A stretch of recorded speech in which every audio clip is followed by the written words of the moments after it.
Hey guys, first of all, let me apologize for not making a video the other day. I know you can't tell, but I swear Sam wasn't lying when she said I was injured. It's mostly because I forgot, but also I did get hurt. I was showering and I dropped something in the shower, but I also had just shampooed, so there was some soap in my eyes.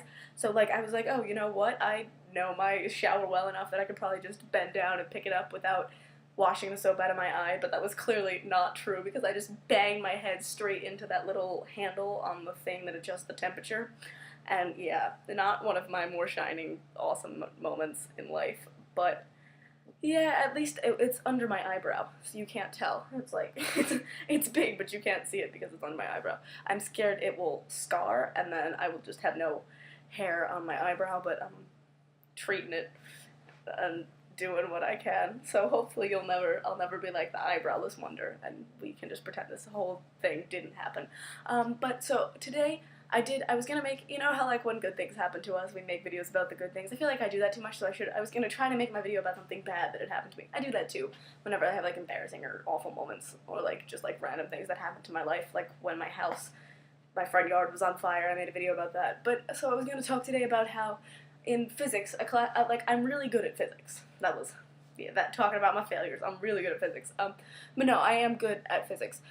Like my lowest test grade this quarter was a 95, which was really, like, I was proud of myself for that. So going into my final today, I was really eager. Like I was like, oh, this will be easy. It's my favorite class. It's a fun class.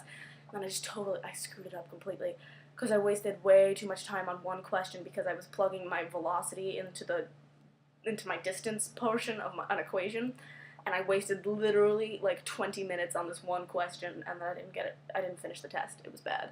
It was really bad. So I learned that you can't dwell on your mistakes because I was able to just kind of move on from it, and it was really made all the difference. Like I had a really great day today, despite the fact that I started off by failing a test in my favorite class, the test that I was expecting to do really well on.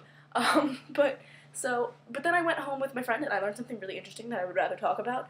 Um, so my friend is a big fan of, a big fan, I should edit this video because I've made so many little, like, blunders, but I'm just gonna not, just let you know.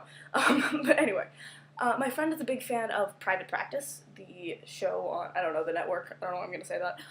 But she was telling me, like, about the plot, and she mentioned that this one character, Amelia, was like a drug addict, and then her drug addict boyfriend died, but they got pregnant with each other, and she was in a drug clinic, and then they were like, oh, you're pregnant, and then her friend was doing an ultrasound for her, because for some reason, when you work in a hospital, all the doctors in the world are your friends, and you don't ever have someone who's not like a friend or acquaintance of yours performing any sort of medical operation on you.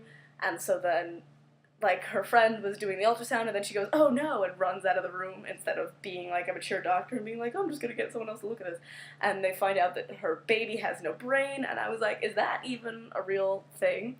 But it is. It's called, I can spell it for you. I'm gonna just kind of muddle through this. Anencephaly, an anencephalic baby is a baby who's born without a brain, or at least missing their neocortex, which is the frontal part of your brain that's like responsible for thinking. So you can have a child who has like a brain stem and some parts of their brain formed, but for it to be an anencephalic baby, it has to be missing it'll never be capable of being conscious or like functioning and thinking and loving and feeling and controlling itself and being aware of its body and its actions and its feelings and releasing basic things like endorphins and dopamine into the body, which really brings up like questions of personhood and what is life and moral things that I'm not going to get into. But I thought that it was really interesting that such a thing even existed. And what we were looking into was mostly the legality, because there was, on the episode, apparently there was a huge controversy over whether or not they could donate the child's organs because the child was technically still alive, despite the fact that they know going into it the child's going to be brain dead, whether or not it was legal to donate the organs. And we found out that, from what our research showed us, this is what we believe is the current situation. It's illegal to just take the baby, like, give birth to the baby and be like, alright, let's go donate the organs, because it has to be legally declared. You have to treat it like any other person. It has to be legally brain dead before you do anything to it. So if you're really eager to donate your anencephalic baby's organs, despite the fact that, instead of, like, you know, having 55% of cases where you find out your baby has no brain, they typically abort the baby. But if you choose not to, which is something you can do, maybe because you just found out too late in the game, or you don't want to, you believe that any life is life, regardless of whether or not it is conscious of the fact that it is life, which, if you believe that, all more to power to you. Me and my friend had a whole conversation about, like, what we feel we would do in that situation, but I don't think I know, because I have never been pregnant, and I know that would change things. So I'll keep you posted if I ever get pregnant with a brainless baby, but let's hope that doesn't happen. Anyway, what was I saying? Yeah, so as it stands legally, you can't just do it immediately, like they did on the show. So that was illegal. Oops. But you can, if you're really eager to donate your child's organs, put the child on life support, or whatever the child equivalent is, like put them on, like, respirators or something to sustain life, so that you can have the child be legally declared brain dead, and then when the person is brain dead, then you can donate their organs. If the parent wants you to, they can say, okay, well, since it's brain dead, you could make it all dead.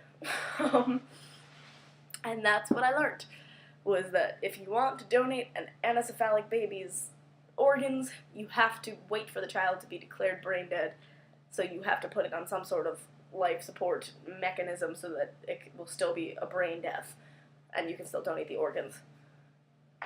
So yeah, it would be a lot easier if your child just had a brain, so hopefully you never need that knowledge ever in your life. But if something unfortunate happens to you, and you for some reason felt that you should figure out what the possible solution to the problem is by watching 16-year-olds talk about irrelevant things in their basement, I'm glad I could help.